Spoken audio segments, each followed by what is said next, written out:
Bonjour et bienvenue dans ce moment de réflexion et de méditation sur la parole de Dieu.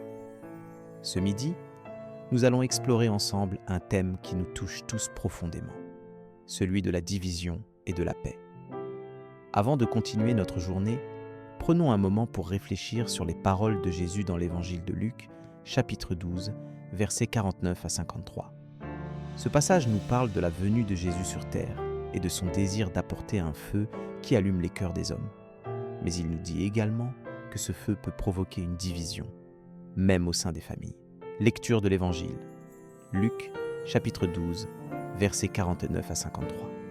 En ce temps-là, Jésus disait à ses disciples : « Je suis venu apporter un feu sur la terre, et comme je voudrais qu'il soit déjà allumé, je dois recevoir un baptême, et quelle angoisse est la mienne jusqu'à ce qu'il soit accompli. Pensez-vous que je sois venu mettre la paix sur la terre ? Non, je vous le dis, mais bien plutôt la division. Car désormais 5 personnes de la même famille seront divisées, 3 contre 2 et 2 contre 3.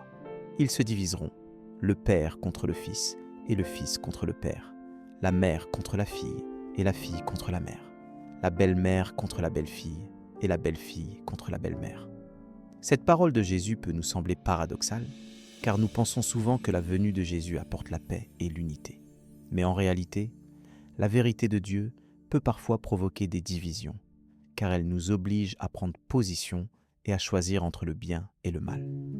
Aujourd'hui, nous sommes confrontés à de nombreuses décisions et choix qui peuvent nous diviser, que ce soit dans nos familles, nos communautés ou nos sociétés.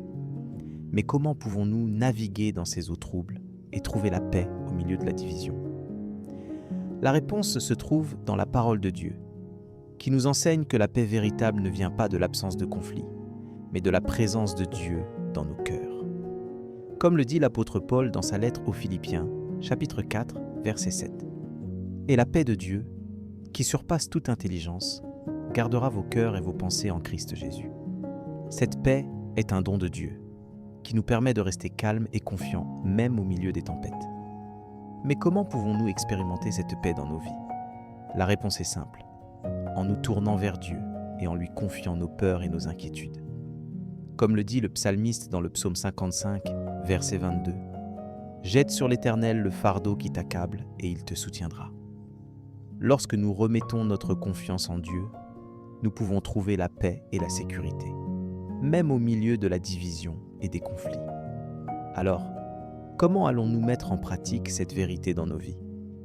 Nous pouvons commencer par prendre du temps pour prier et méditer sur la parole de Dieu. Nous pouvons également nous entourer de personnes qui partagent notre foi et notre valeur et qui nous encouragent à rester fidèles à Dieu.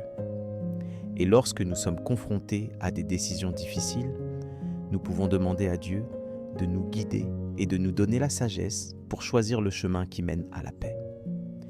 Avant de conclure, prenons un moment pour réfléchir sur ce que nous avons appris aujourd'hui. Nous avons vu que la venue de Jésus peut provoquer une division, mais que la paix véritable vient de la présence de Dieu dans nos cœurs. Nous avons également vu que nous pouvons expérimenter cette paix en nous tournant vers Dieu et en lui confiant nos peurs et nos inquiétudes. Maintenant, je voudrais te laisser avec une prière qui résume ce que nous avons appris aujourd'hui. Seigneur Jésus, nous te remercions de ta parole qui nous enseigne que la paix véritable vient de ta présence dans nos cœurs. Nous te demandons de nous donner la sagesse pour choisir le chemin qui mène à la paix, même au milieu de la division et des conflits. Nous te confions nos peurs et nos inquiétudes et nous te demandons de nous soutenir et de nous guider. Nous te remercions de ta promesse de paix qui surpasse toute intelligence et nous te demandons de la mettre en pratique dans nos vies. Seigneur, nous te remercions de ta présence dans nos cœurs et nous te demandons de nous aider à rester fidèles à toi, même au milieu des tempêtes. Seigneur, nous t'aimons et nous te suivons et nous te remercions de tout ce que tu fais dans nos vies. Seigneur, je te prie de bénir chaque personne qui a écouté cette étude et de leur donner la paix et la sécurité qui viennent de toi. Seigneur, je te remercie de tout et je te bénis pour ta présence dans nos cœurs. Amen. Si cette prière a touché ton cœur, tape Amen dans les commentaires. Je prie que toute bénédiction de cette prière repose maintenant sur toi. Si tu as besoin d'une prière particulière, n'hésite pas à nous le dire dans les commentaires. Nous serons honorés de prier pour toi. Nous te donnons rendez-vous à 19 heures pour l'étude d'une des 365 promesses de Dieu. Que la grâce et la paix de notre Seigneur Jésus-Christ soient avec toi. Amen.